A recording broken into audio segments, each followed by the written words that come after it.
Hi guys, my name is Swaksha. I'm a mentor at Club Phoenix, and today we're going to be trying a pepper and soap experiment. So let's get started. The materials you need for this experiment are a glass of water, some pepper, a plate, and some dish soap. To start off this experiment, grab your plate and pour some water into it, like so. Next, you're going to grab some pepper. Here I have some fine ground black pepper, and you're just going to sprinkle it onto the plate like so. You might notice that the pepper is all concentrated in one area in the center of the plate. Here's where the experiment gets a little messy. You're going to need to put some dish soap onto your finger. After you put some dish soap onto your finger, press your finger into the center of the clump of pepper. Did you see that? The pepper moved quickly from the center of the plate to the edges. Now, you might be asking yourself, what happened? When you added the dish soap to the water, it lowered the surface tension of the water. What exactly is surface tension? Well, surface tension is an effect where the surface of a liquid is strong. So another way to think about it is that the dish soap lowers the strength of the surface of the water. So then what happens is the water molecules try and stick together and move away from the soap while carrying the pepper with them. That's why we use soap to wash our hands. Just imagine the little tiny pieces of pepper are germs.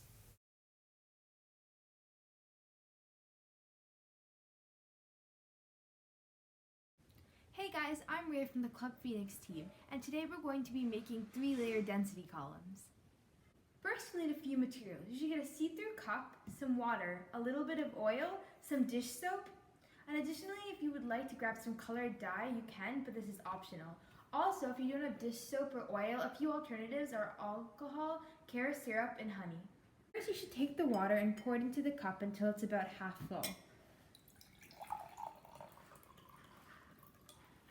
If you want to, you can put a drop of dye into the water. Make sure not to put too much or else you won't be able to see what's happening inside. Then pour some oil into the cup.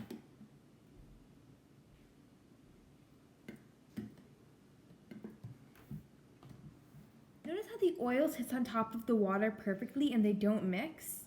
Now it's time to add the dish soap. Carefully pour some dish soap in as well. Look at how the dish soap migrated to the bottom of the cup before it formed a layer under the water.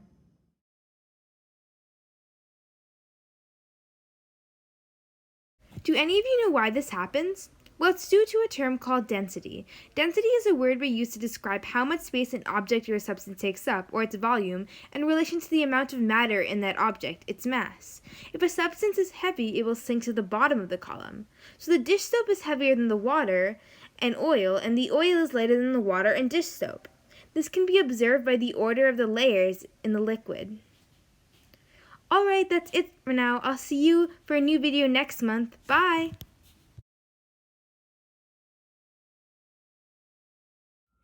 Hi everyone, welcome back to Club Phoenix. Today we're going to be learning about acidity and the pH scale. I hope you enjoy it. Everything in the world is made up of atoms. Atoms are the smallest building blocks that make up anything you see, from zebras to mountains to even people. They're so small that powerful microscopes can't even see them. All atoms are made up of protons, neutrons, and electrons. See the cluster in the middle? That is called a nucleus. The nucleus is made up of protons and neutrons, while the electrons are in the outer layer of the atom. Protons have something called a positive charge, meaning they push away other protons, and electrons have a negative charge, meaning they attract other protons. Neutrons have no charge, meaning they do not attract or push protons away.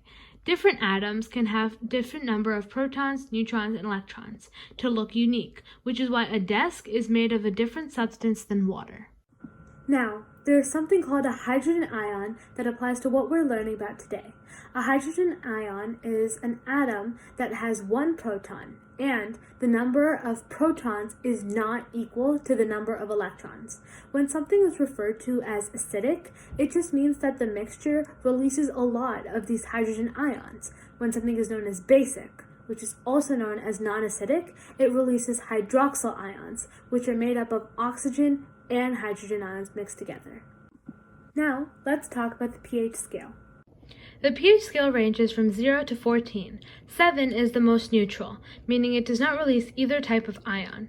The higher you get, the more basic the substance is, and the lower you get, the more acidic the substance is. Vinegar, lemon juice, or soda would be considered acidic, and bleaches, ammonia, and soap would be considered basic. Today, we're going to be making a pH level indicator using cabbage juice. And yes, I just said cabbage juice. So what we'll eventually do is pour different substances into the cabbage juice in order to determine whether the substances are acidic or basic. So what you want to do is take your cabbage and then cut it. I highly recommend you have a parent do this for you. Once you have a piece about this big, what you want to do is chop it up very coarsely. Now it should look like this. Now what you want to do is take your chopped cabbage and pour it into a bowl. Make sure nothing spills out. Pour in around 2 bowls of water. Put it over the stove for 15 minutes on medium heat. Make sure to put a dish over it, and I highly recommend you have a parent do this for you. It has now been 15 minutes, so using my glove, I just took off the plate. And there is what we want. In order to transfer the cabbage water, and just the cabbage water, into this bowl, I'm going to take this and simply pour it through. Be very careful here, and I highly recommend having a parent or guardian do this for you.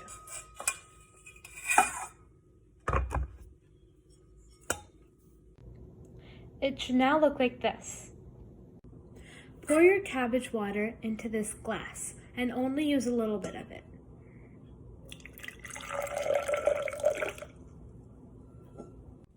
Now, you can have fun with this and pour different substances in this cabbage liquid. What happens is you take a substance, like vinegar, and you pour it into this cabbage liquid. Then what you do is you observe whether it gets greener or redder.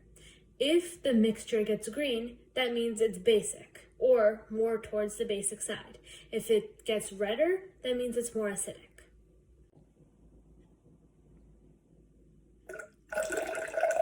This, what I'm pouring in, is apple cider vinegar. And as you can see, it got red, which means that this substance was acidic. Now, I encourage everyone to try the same thing using a bleaching substance, but please keep in mind that you should have a parent assisting you with this activity. Thank you so much for watching, guys. I hope you join us next time and you love the video.